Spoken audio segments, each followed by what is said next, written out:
December 14th, 2022.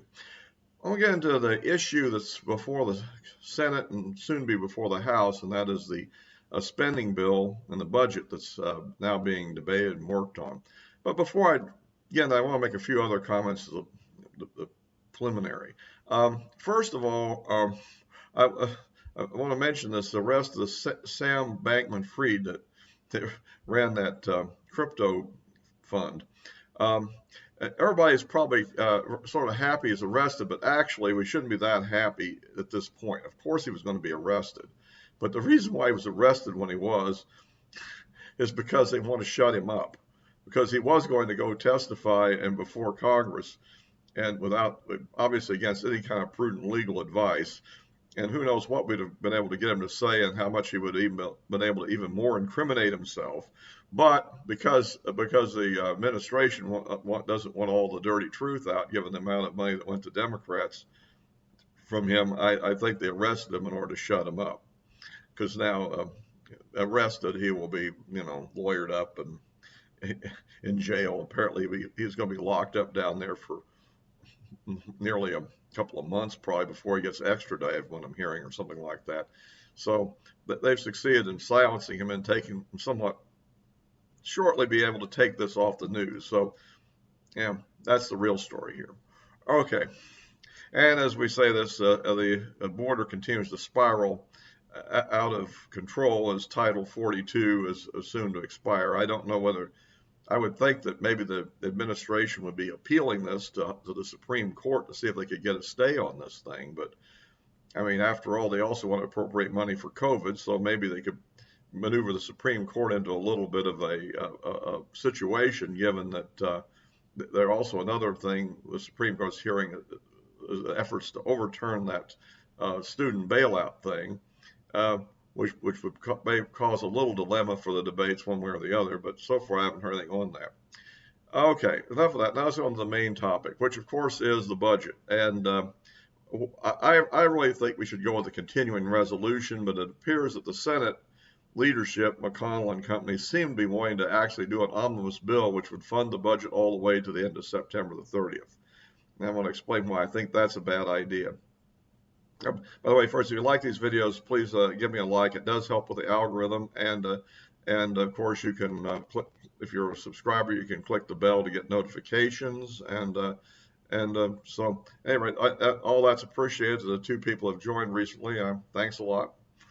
Okay, on with this. Because see, the situation is that we've won the House now. By the way, the last of the questionable races is now in the recounts over in Colorado 3, and we now actually do officially have 220 seats. The Democrats will have won 213, but tragically one of their people passed away.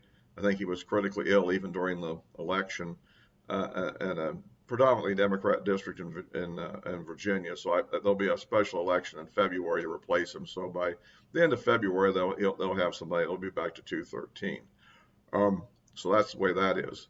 So, but what I'm saying is, since we have the House, it would be very useful to not appropriate the money for the whole year, but to do a short-term continuing resolution, say into February or something, to give us time to get in charge in the House on the Republican side and have some impact, to maybe do something like restrict spending for all these illegal immigrants coming in. I mean, they want another $4 billion out here to fund this, the deal with all these illegal immigrants. We need to, cut that off, and in my opinion, try to use budgetary measures to force discussion of changes in the immigration law to end this thing. I mean, the basic thing we need to do is simply end this current amnesty law, or excuse me, asylum law. The asylum, I mean, asylum is for somebody that's like a political dissident or somebody that's being persecuted. And none of these people are legitimate people for asylum. And so I think we ought to suspend all asylums, or at least any asylum for anybody that just walks across the border should never not be given any asylum at all. And they should have to make some contact with the U.S. embassy somewhere in another country before they get here. And I think if we do that, we could shut this thing down immediately. Of course, I'm sure our Democrat friends don't want to do that. because they want this situation. Although I think it's getting so bad that maybe some of them don't really want it because they're facing a tough election calendar in the Senate, in 2024. That is, they have more seats up than the Republicans do, and some of them are in basically red states where somehow they've eked out victories in the past, and so they may not really want to be quite as happy with that situation, which may mitigate against their ability to retain control of the Senate. So, but on the other hand, Biden apparently is often this. I don't know. I don't even know if he's really thinking anymore on this subject, or he's just being guided by a bunch of radicals that he's got on his staff. But at any rate, they seem to be oblivious to what's happening in the country and probably are for it. But I think that's the biggest thing that needs to be done. Of course, we also need to complete the wall, and we need to have a strengthened border guard, and we need to have all the electronic surveillance as well. Because you need not just a wall, but you need also monitoring of the wall. So if somebody tries to breach it in some way, then Border Patrol could then react immediately. Right now, our Border Patrol is spending most of its time, helping traffic illegal aliens deep into the country. I mean, that's not the role that we should be doing here.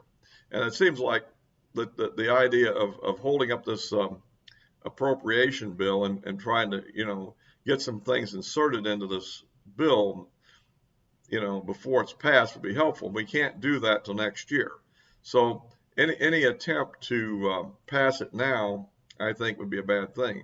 And the problem is, the only real lever they would have left would be one that is a bit more of a nuclear option, and that is the debt ceiling.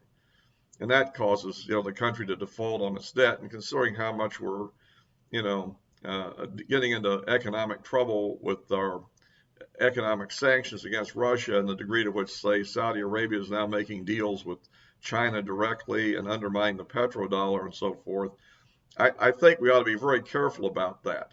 And so that's another reason why I think that the Senate side ought to really rethink this and not go forward with a for the full omnibus bill now, but to actually just do a continuing resolution the next year.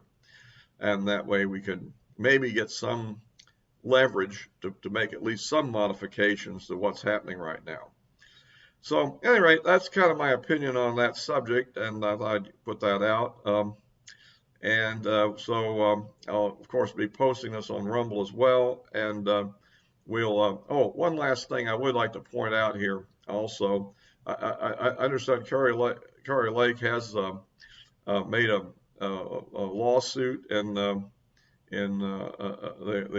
Arizona governor's race, and in fact, the hearings are being scheduled by the judge, and she seems to have some interesting data. I don't know where it's going to go. I mean, we've been through that in the presidential thing in 2020, of course. But on the other hand, this is only one race. It's not 5 different ones, and it's a little bit more focused. So maybe something might come of this. At any rate, it's worth watching. And so I'll be wrapping this up for now. And the addresses of my social media accounts are in the description below. And until next time.